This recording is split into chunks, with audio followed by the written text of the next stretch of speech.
Bismillah, alhamdulillah, wassalatu wassalamu ala rasulillah. Patepang di dinten ieu dinten Salasa kaping 18 Agustus 2025 dina surat Ibrahim ayat ke-17 na. A'udzubillahi minasyaitonirrajim. Bismillahirrahmanirrahim. Yatajarruhu jeung ngaleguk atawa nginum ngahirup hu itu jama-jama kana cai anu ditarioskeun dina selat kamari samemehna nyaeta cai anu hanyir campur jeung nanah beri panas. Wala yakadu jeung ampir-ampiran yusiguhu teu sanggup hu kana nginumna sabab bau panas bari jeung hanyir.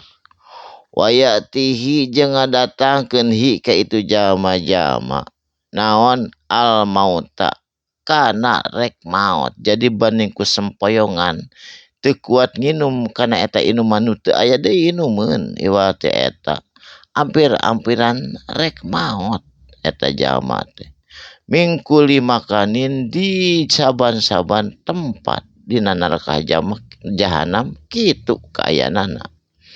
Ampir-ampiran rek maot sempoyongan kuripuhna dibere inuman eta. Wa ma huwa padaha henteu huwa ari manehna bimaitin kana bisa maot deui atawa datang kematian sabab maot nang atos sakali.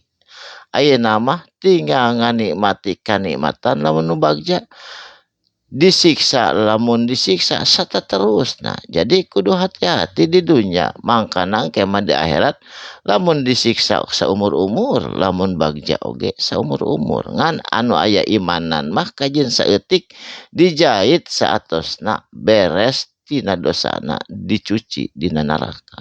Tapi umat kafir nu taya imanan mah saumur-umur wayahna. Wa miwaraihi jeung saatosna dibere inuman eta teh sadukangeunana adabun diadab kuseuneu neraka jahanam anu panas kacida golidun anu eta teh kacida beratna.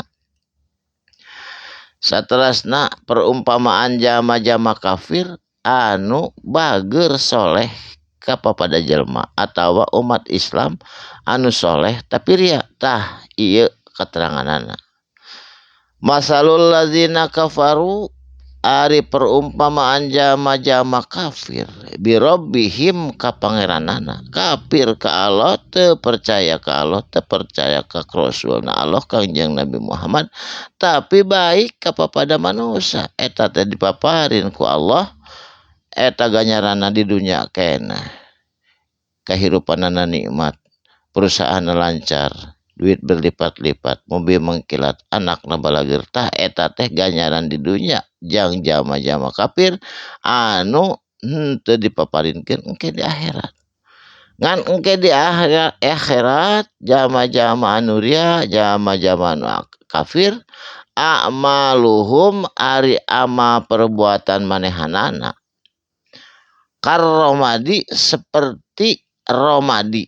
Seperti naon romadi teh ai romad teh areng anu geus diduruk jadi debu eta romad.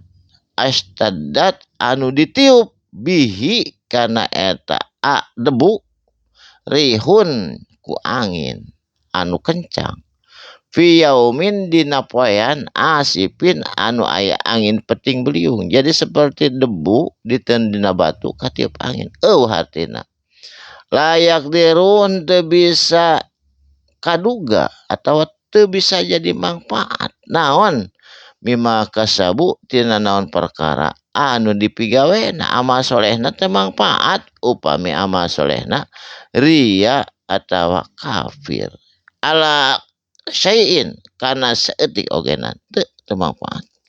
Jadi berbuat baik teh kudu karena Allah komo ari kafir mah eta mah sanes deui urusan moal aya hartosna.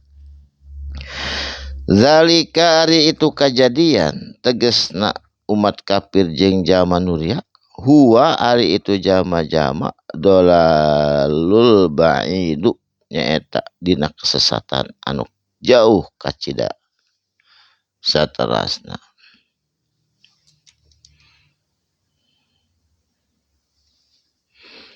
Alam taronah anjeun teu ningali annallaha kana yen sanyana Gusti Allah khalaqas samawati wal ardo nyaeta Allah teh anu tos nyiptakeun pirang-pirang langit wal ardo jeung muka bumi jeung bumi bil haqi kalian benar. Allah nyiptakeun jukut, nyiptakeun tatangkalan, nyiptakeun sadayana teu aya nu sia-sia wa ma khalaq.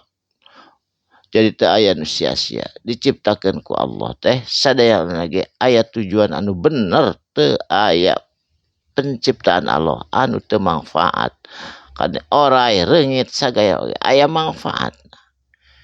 Iyasya yudhibkum jeung Allah umpami ngersakeun yudhibkum bakal dileungitkeun anjeun kabeh wayati jeung didatangkeun bikhalqin jadid ku penciptaan atau makhluk anu anyar. Jadi seperti urang ayeuna geus aki-aki maot digentian deui ku incu-incu urang atawa melalui naon bencana jeung sajabana. Wa ma zalika jeung itu kejadian penciptaan makhluk anyar ngaleungit urkeun urang sadayana melalui kematian jeung sajabana Allahi munguhing Gusti Allah mah bi aziz eta teu aya nu berat enteng kabinya-bina begitu mudahnya. Jadi urang kudu hati-hati margi bakal digantian ku incu-incu urang mah engke ge bakal areuweuh ka tempat anu langgeng kudu moal bekal kurang-kurang ti dunya nya anak iman jeung Islam bah.